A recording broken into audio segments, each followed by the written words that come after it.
Fire up the barbecue. Many of us will be spending this weekend outdoors on the deck. Oh yeah, can you blame them? If you take care of your deck, it can last about 20 years, maybe even more. The expert at Angie's List have some advice though on how to protect your space. Most wood decks are made of pressure-treated pine or red cedar and are a beautiful addition to any home. But after just a couple of years, they can start to look weathered if not taken care of properly.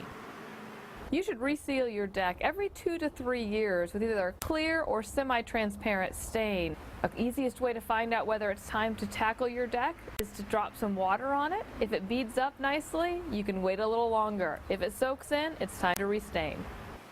This can be a do-it-yourself project, but it's not as simple as it might seem. You can actually damage your deck if you're not careful. A common mistake is power washing with too much pressure or spraying too close to the wood.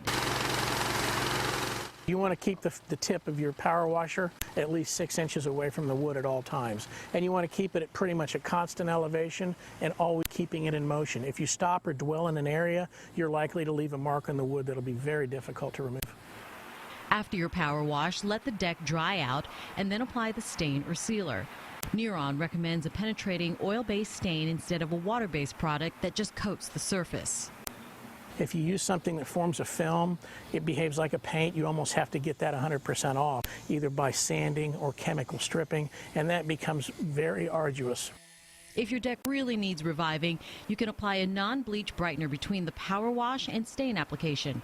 That should restore some of the wood's original color. And if you use a power washer, make sure it's a light-duty one. Angie's List says to stay below 1,200 pounds per square inch of pressure.